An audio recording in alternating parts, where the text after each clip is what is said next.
they start reading this lesson. We're in this little room, and the whole time they're reading, like, Marissa's screaming. She's not even like paying attention. It seems like she's just running around the room. She's organizing the pencils, messing around with the papers, making noise that are louder than the lady who's even reading. I'm like, is this fine? She's like, don't worry about it. She just keeps reading. I'm like, all right. She's like, come on, Marissa, come spell. So like after it took a couple seconds, we redirected her and she spelled. So she started with these things and she started asking questions. And at this point, Marissa, you use a pencil and there's only like 6 letters on the board. There's a process to this. You start with the smaller letter or bigger letters because the problem is they have vision problems too, which nobody ever said about. Well, I didn't know so that. They can't even focus. I've never heard so that. So then like pointing to stuff, that was why the AAC device was a freaking train wreck for us too, because the buttons were so small and she couldn't focus. We didn't know any of this. So I can get into that and a whole other thing. So we're at the spelling thing. They ask her a question and I'm like, she ain't gonna know what the hell this is. And like she started to spell and she would like with her pencil point to the one letter and I'm like, what?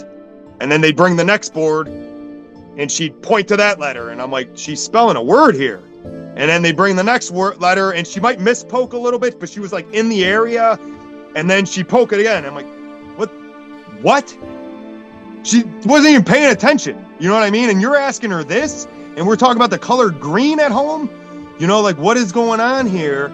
And then the thing that blew my mind is at the end of the lesson, they asked her who the first man on the moon was.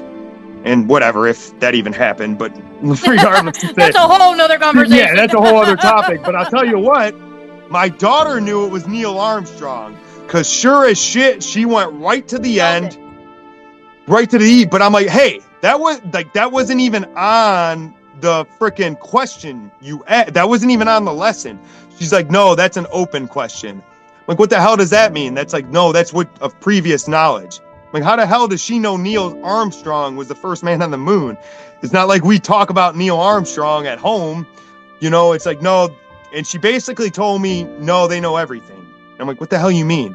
And I'm like, how the hell does she even know how to spell like Neil, Neil, instead of Neal or whatever? And they're like, they know how to spell everything. Do you feel with your experience and just being around it so much that children with autism, especially where it's more severe, where they're nonverbal like your daughter is, that they're just smarter than the rest of us?